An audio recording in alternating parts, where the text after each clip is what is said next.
procurement of arms, popularly known as the arms deal.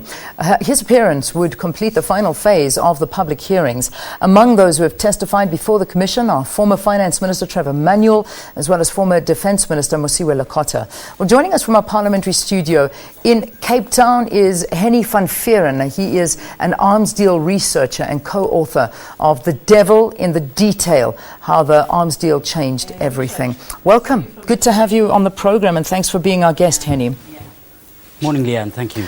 All right. What are some of the important updates on the testimonies that have come up so far? Yeah, crucially, Leanne, I think this Thabo Mbeki's appearance marks the end of what's termed as phase one of the Commission. And what we've heard from are witnesses drawn from Arms Corps, from the South African National Defence Force, ministers like Mosiuoa Lekota, former ministers Alec Owen, Trevor Manuel, Ronnie Castrol's, and they've all spoken to the rationale of the deal. Why did we buy the weapons in the first place? What was the thinking at the time? And of course, Thabo Mbeki, a crucial piece of that puzzle, given his role as chairperson of the subcommittee that in fact made the final decision of which weapons to purchase at the time. Next week, the arms deal the Commission at least, turns its focus to a group of critics who have spoken out on the arms deal, and then of course people who've been directly implicated, like Chippy Sheikh and Fana Hlongwane, and then finally concluding with representatives from the Hawks who had been investigating the deal while at the Scorpions. Yeah. So that probably will wrap up the entire process of the witness testimony process. You've actually, as I mentioned in the introduction, you've actually co-authored a book on the arms deal. What's your personal interest in the arms deal story? I think, like all South Africans, the arms deal story is not only a technical story of weapons that were bought, but really it is a story that has affected the lives of ordinary South Africans. I think that it has to do firstly with the power that's wielded by both politicians, by large corporations overseas, and those were European companies that we bought the weapons from at the time, who largely concluded aspects of this process in secret, and have spent the last 15 years not only trying to cover it up, but also undermining our democratic political process. As we know, the fallout within the African National Congress around allegations of corruption in the arms deal, the way in which institutions like Parliament were weakened at the time because of the arms deal. And ultimately, of course, the way in which ordinary people were harmed, we would argue. The way in which people lost their jobs as a result of money that was spent on weapons that we didn't need, that we certainly couldn't afford at the time, and that led not only to massive job losses, but led to money being spent on weapons when we, according to government, didn't have money to spend on antiretroviral treatment, and we were seeing fellow South Africans dying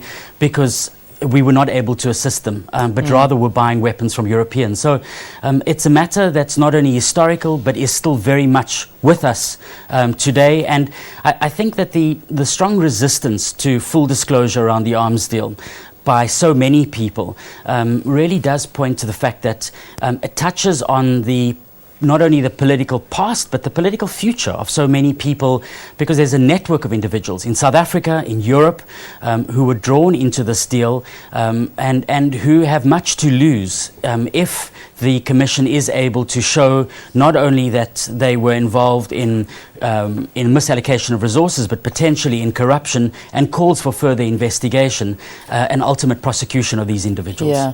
Now, obviously, the most anticipated moment is when the then SA President Thabo Mbeki, his testimony is up next. What is his evidence expected to reveal in this matter?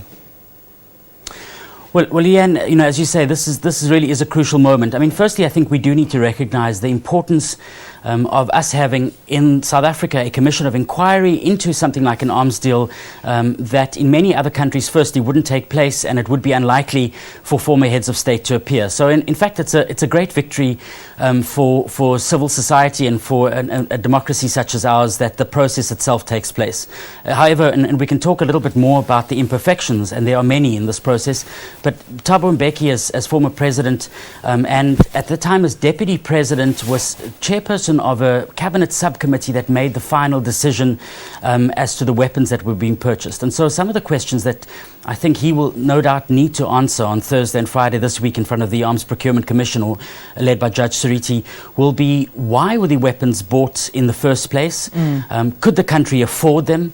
How were the decisions taken? In that cabinet subcommittee, the very important committee that he chaired, as to the actual weapons that were procured, not to forget that there were competing tenders and bids at the time, and the argument has been that the more expensive options were chosen.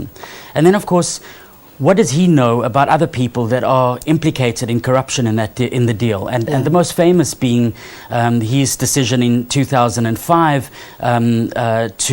that saw President Jacob Zuma leave government as deputy president because of his links to corruption in the arms deal. And then, of course, finally the question around party funding. Is it true that secret money was paid to the African National Congress at the time, of which President Thabo Mbeki, of course, was the leader of? And what does he know about this? And he will be speaking under oath. So I think it is a crucial moment, and not that that hard questions can be asked. The question, of course, is does the Commission have the appetite to do so? And until now, if anything, unfortunately, the Seriti Commission has failed in asking some of the hardest questions of some of the politicians who have appeared before it. Okay, there was my final question to you, and I have to wrap this because we've finished time. Basically, in one word, has it all been worthwhile? Do you think that the Commission has been worthwhile to date? This is a long fight, and I think we need to keep focused on the future. Okay.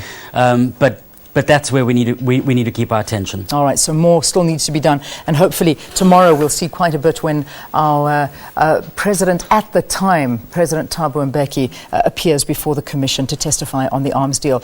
Joining us in our Cape Town studio was Hennie van Vuuren. He's the co-author